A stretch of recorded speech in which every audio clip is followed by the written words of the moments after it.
Hello, welcome to another episode of the Tee to Green Golf Podcast. Listen, we are excited again for another episode that we are certain you'll enjoy. Our relationship with the APGA Tour, also known as the Advocates Professional Golf Association Tour, continues.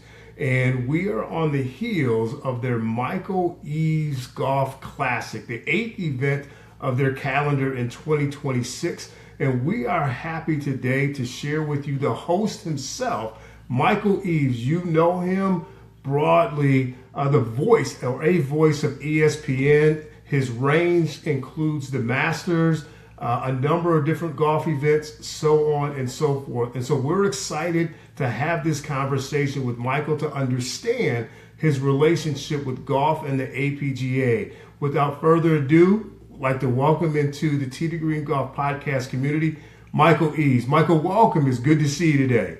Hey, Victor. What's happening, brother? Man, just happy to be here. Happy to be here.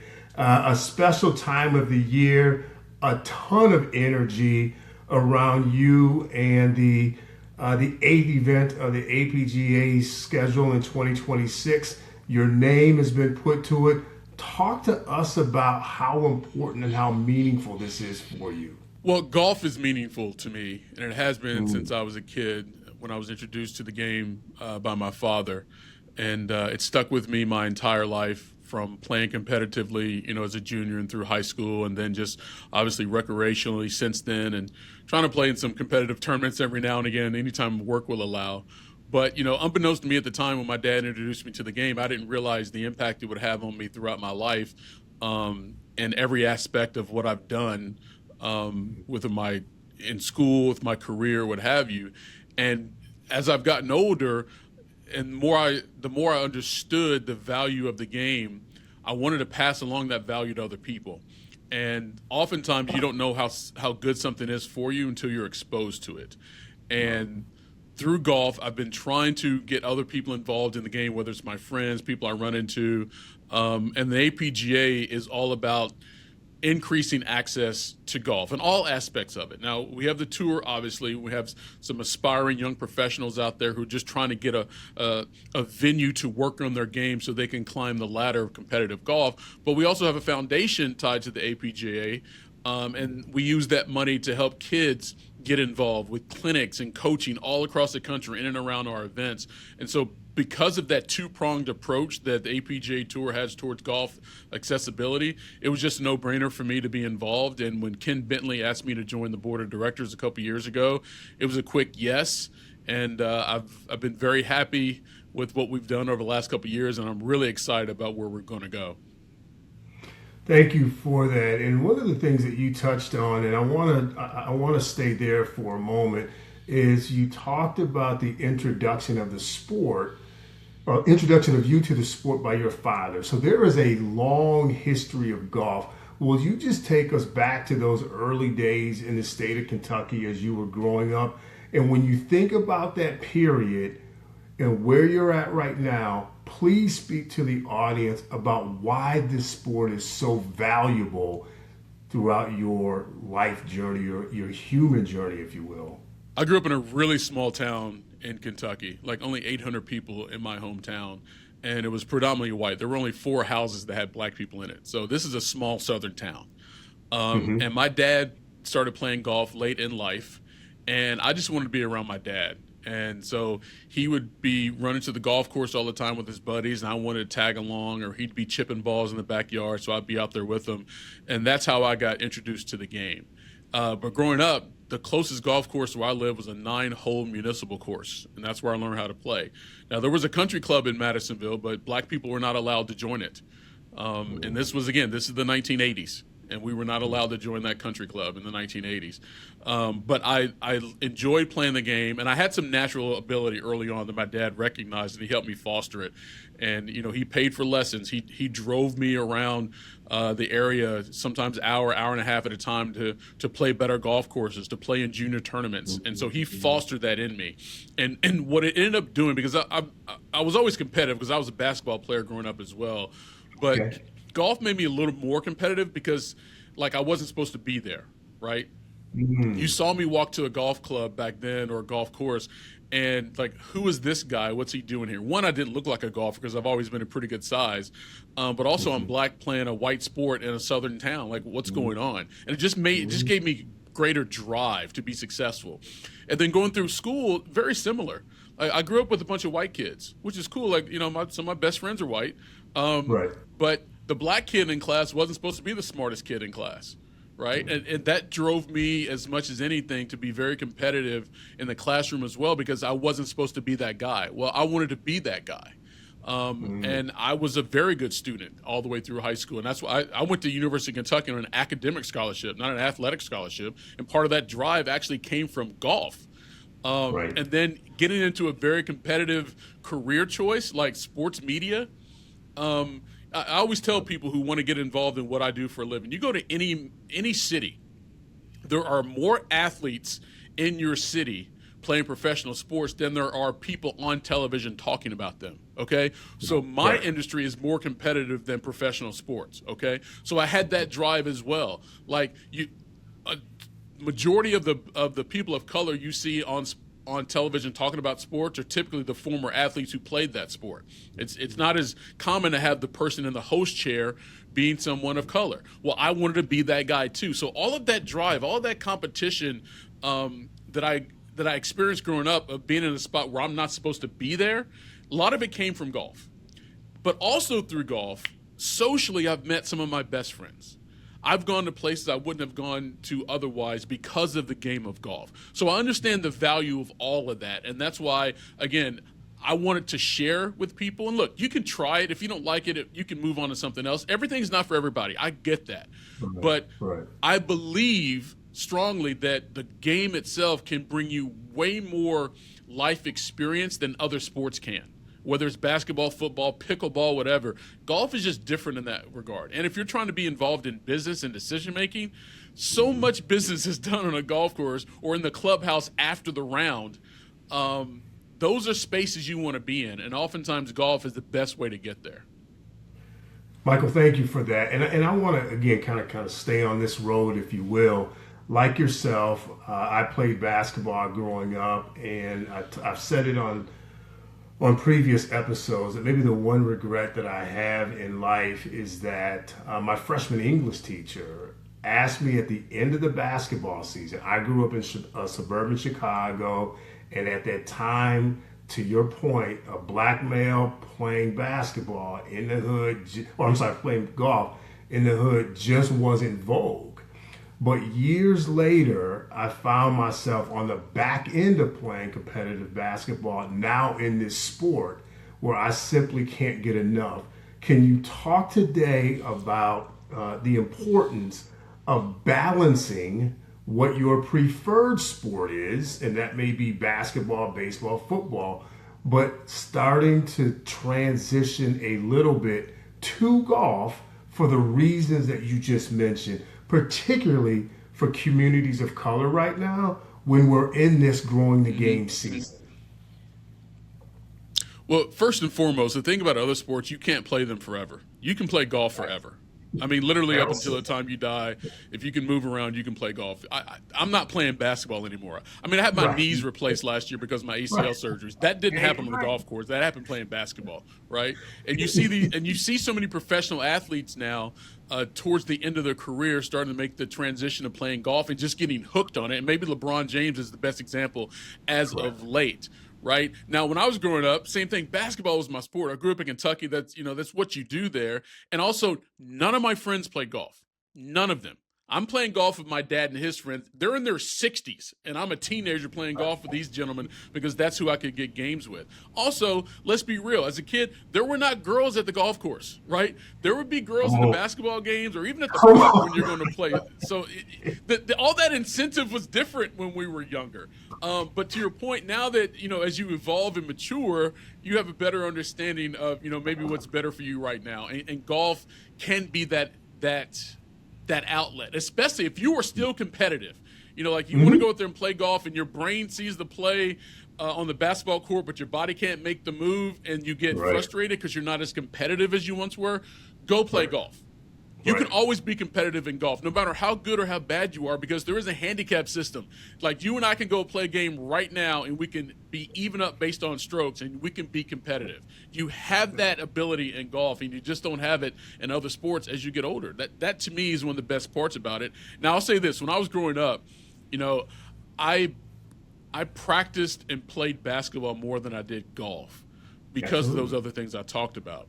But I was, again, I had natural talent as a kid, and I didn't have to work as hard at it to beat the kids I was playing with, growing up there in Kentucky. Um, Eventually, as I tried to get a little better, and I walked on the golf team at University of Kentucky as a freshman, then I realized how good I wasn't. Right. So I wish I had practiced more when I was younger. But as you're trying to make that balance and transition out of, let's say a sport you've played your entire life into golf, just sort of take that same drive of practice and wanting to get better at it. That is what motivates you to go out there and when I tell my wife, because she started playing a few years ago and she hates being bad at something, I said, you have to embrace the suck. Everyone Yep. sucks at golf. So you have to embrace that to get past it, right? Same thing. If like you're really good in football and you knew what made you good because of the fundamentals and the reps you put in, you got to do the same thing in golf. So the balance is there. It's very obvious, but you just have to recognize what's necessary. Well said. And again, I think, in my episodes, I talk about a paperclip moment for the Tee to Green Golf podcast community. And we've been blessed that our episodes are downloaded and listened across the globe. And so I think right now to the community, Michael just left us all with a paperclip moment. Whatever you choose in life, it requires energy, it requires discipline, it requires excellence. Nobody was perfect before they stunk. And so give golf an opportunity, find a way to give the reps, and then get really, really good. And so listen, let's bring all this together. We understand, or I understand from my research, that you were and correct me if I'm wrong, you were the first African American in the state of Kentucky to qualify for the state golf tournament. Did I get that right? Yes. Community, there it is. Michael was a two-sport athlete, invested in the game of golf, and it ultimately led him not only to an academic scholarship, but he walked on at a Division I program, a highly visible institution in Lexington, Kentucky, at the University of Kentucky. So let's put the reps in, let's put the work in, and let's keep it moving forward. Listen, let's talk a little bit about the event. You alluded to that Yeah. early on, but let's build on that. You're on the board of the APGA. The conversation stirred at somewhere in between, at a moment in the past and now. Why now? And why put your name on it? Really, we have to give that credit to our founder and CEO, Ken Bentley. It was his idea to do this, and it came a little bit of relatively short notice because we didn't realize last year we were going to be doing this, and he just brought the idea up to me, and I was like, you know what? Sure, let's do it, and let's see what we can make it, and. Because what I wanted to do is I'm always about bringing awareness to something that I think has value, and I think the APGA Tour has a bunch of value. And we have pro-ams in and around some of our events for sponsors and things of that nature. I was like, you know what? Let's bring in some of my celebrity friends, former athletes, people who also work in media, and do a pro-am that way. And then they can get a little more experience with the APGA Tour. They can tell their friends, and maybe we can make it a little bit bigger. And when more people are involved in certain things, especially celebrities, other people watch and find out about it as well. So that's why I enlisted Nichelle Turner from Entertainment Tonight, Stan Verrett, one of my former colleagues at ESPN, Jamel Hill, one of my best friends, Ryan Clark, Alexis Belton and Shasta Avery Hart, some of the best female golfers in the country that had that taste of professional golf. Nikki Blades, who's becoming a huge golf influencer, is playing it. J.R. Smith, speaking of making the transition from professional sports to a different sport and how well he plays right now, he's going to be out there with us as well. And it's just about bringing all different types of people together around this event and giving a little more awareness. And look, New Orleans is my favorite food city in the country. So anytime you want to get me to go to New Orleans, even if it's in July, I'm willing to go because I'm going to crush some food while I'm down there. But also, you know what, though? I also wanted it to make it competitive because of the people involved. And they've all been competitive to reach the success they have. So they understand that. And so we're going to make it fun. There is a competition involved, and the winner's walking away with championship belts, right? Not just a trophy. You get a championship belt like you're in WWE or UFC or something. So we're going to make it a lot of fun down there. And my hope, Victor, is to make it even bigger for 2027. Instead of 12, we might expand it to 18. And, I may move it, quite honestly. I may move it to Kentucky where I grew up. It'd be really cool to have it there in Louisville or maybe even Lexington. But I do want to make this a tentpole event on the tour schedule. And we're going to make it an invitational, so it's even going to be harder for the tour pros to get into it. This is going to be a big deal. And ideally, at the end of the day, we want to raise a bunch of money. Again, because I said earlier, it's about giving the tour pros the best opportunity to improve their skills. And we've had guys, graduate to PGA Tour Americas, been on the Korn Ferry Tour, qualified for multiple PGA Tour events, as well as majors. We've had a couple guys in the U.S. Open the last couple of years, and we help supplement their entries into those tournaments, their travel to those tournaments. We pay for golf coaching. We pay for mental coaches for these players, and all of that money helps develop these skills. But also, again, as I said earlier, back to our foundation. At our Juneteenth event there at Chester, Washington, Los Angeles, we had 100-something kids out there going through clinics, learning the game, and trying to give them a pathway to something else maybe that's beyond what they can see right now, because we know the benefits that they can have for them. And this event is just one of those things, one of the tools that we're using at the APGA Tour to sort of fulfill those promises. Well, thank you for sharing that. And listen, if nothing more, the awarding of that belt to whomever wins is certainly going to draw people in. So it may scale faster than you all wanted to, but that belt is going to do that. Well, it's funny too, Victor. Like since we started, sort of announcing this, we sort of did it in pieces. Like Jamel and Torrey Hunter, Matt Kemp, I think, was one of the first people announced, and did a few more. I keep getting hit up by my other friends who wanted to play or already excited about next year. We don't even know where we're doing it, don't know what day it is, but everyone is really hyped about it. And that to me it's been funny, but it's also been cool to know that the people that I've encountered in my life are willing to get behind something that I feel strongly about. So that gives you a lot more energy going into next year, into the years to come about doing it. And I'm looking forward to it for sure. Well, and you've got some characters too. And listen, I'll say this, aside from the golf and we know that when we get together, it's more than an event. It is just a really, really good time. And you got some people coming in, whether it's on the sports side or the media side, the general public has been able to appreciate what you all deliver to us. And I'll say this, when you all are off camera, off the course, Jamel Hill is a mean spades player. So I know that for a fact. So stay away from that. Stay away from that. Oh no, Jamel's one of my best friends. We've had multiple spades games. We've played spades in Croatia. All right, so we go way back in the spades game. She'll tell you she's the best, but now I will say this: she will take me down in Uno, but on spades, I'm taking that game every time. Every time on spades. Well, you all are gonna have a good time. Listen, we've got the TPC Louisiana that's the host. 54 of the APGA Tour's top players will be in attendance. Talk about what you're most excited for from that group, because it sounds like if the invitational idea is if it's the potential backdrop or a backdrop for this week's event, you're gonna have a competitive 2 days there.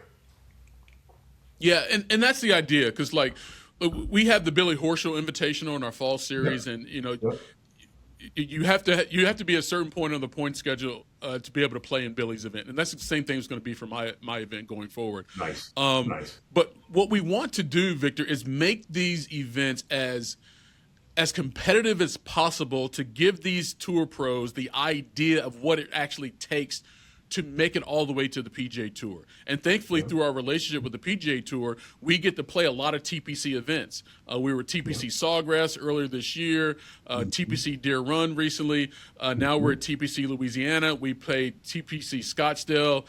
So we have access to PGA Tour venues. We're playing Baltusrol coming up here in a few weeks. This tour, compared to other, let's call them minor league tours, for lack of a better term, we play more quality golf courses than those other tours. I will say that tournament for tournament, our golf courses are better than some of these other tours, and it just gives these tour guys an idea of what is required. And Yes. you have to play, and you have to play well. So we've got a 36-hole event starting Tuesday there at TPC Louisiana to determine who's going to be the best golfer this week, and we're planning on a PGA Tour venue. Right? So you got to go out there and golf your ball 2 days in a row if you're going to win this golf tournament. And we've got some of the most successful guys in the history of this tour. Willie Mack is going to be out there as well. And again, guys that have gone on to play in the Korn Ferry, including Willie, who played for a full season, but also guys who have just qualified for the U.S. Open the last couple of years. So it's going to be competitive, and it's on a PGA Tour venue. And I'll say this, the people in New Orleans, we've invited a bunch of people to come out and watch. Because I don't care what level of golfer you are, you get better by watching those who are better than you, right? And beyond that, you're going to have an opportunity. I'm telling you, you're going to see some guys who will be on the Korn Ferry and PGA Tour maybe in the next 5 or 6 years. This is how good the talent is on this tour, and it's getting better because our fields are starting to get deeper, and we're getting more players internationally involved as well from different countries. So it's way more competitive, and I think a lot of people understand. And once you go see these guys play in person, then you'll fully get it. Michael, that was a phenomenal commercial, and I'm going to ask you the question that I was going to ask because Chase Johnson, we had him on a few episodes back, and Chase is now on PGA Tour Americas. I think he's qualified for the Open, and he is unabashedly an ambassador for the APGA. For this next generation that's coming up, maybe they don't need to hear it profoundly, but talk about the impact of the APGA, not just the courses, but the quality of competition, and why that is the spot for your transition to the next level. Okay, and I don't care what sport you're talking about. You can't reach the pinnacle of that sport without beating the best of the best, or at least being able to have to compete with them on a regular basis, right? And if you think about sports as athletes go up the levels, whether it's high school, college, professionally, and then to the pinnacle of the sport, whether it's the NBA, PGA Tour, Major League Baseball, NFL, NHL, what have you. Each time you go up a step, it gets increasingly harder, right? And if you are not testing yourself to the max on a regular basis, you will never maximize your skills. You can hit as many balls as you want. You can shoot as many free throws as you want. But if you are not in those types of competitive environments consistently, you can't maximize your ability to be great. This tour and these venues give these golfers that opportunity. And the reason this is so important, Victor, is because so many players of color in the past didn't have these two things. There were not enough golf tournaments around that they could get into to be able to compete at a high level. Or if they did get in, the golf courses weren't good enough to really test your game, right? And so what the APGA Tour has been able to do through the leadership of Ken Bentley, he deserves so much credit for this, and the sponsors and partnerships he's been able to foster over the last several years, it gives these guys, these young players of color, the best opportunity to maximize their games. And then from here, if you can play here and you can win on a consistent basis, like Marcus Bird, like Chase Johnson, like Willie Mack III, then you can go up. And then you'll find out how good you are. And then you have another opportunity to go up and find out how good you are. But here is the platform in which you can make that start.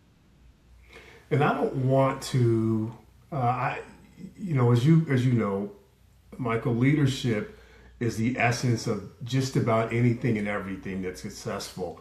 And a couple of times in this episode, you've recognized Ken Bentley. The players are recognizing Ken as well. So Ken and his team have created this environment where it feels like family. There's a process that leads to playing, and we're seeing these gentlemen, these young professionals, go on to do wonderful things, whether it's Korn Ferry, whether it's PGA Tour Americas. Ken deserves tremendous credit. And I know at times it's difficult for the person at the top to get just due, but I want to make sure in this episode that I recognize Ken as well, not because I've heard it from you, but I've heard it from you and the players that we've interviewed over the last 6 or 7 months. So leadership matters, and clearly Ken is doing his job there. So thank you for that, Ken. Yeah, I mean, he started this thing more than 15 years ago with Adrian Stills. He deserves all the praise for what it's become, because it was just a vision, Victor. And to get it to where it is now, and his ideas and our belief what it could be in the future, again, to your point, he deserves all the credit for doing that. That's outstanding. As we close this out, we want to be respectful of your time.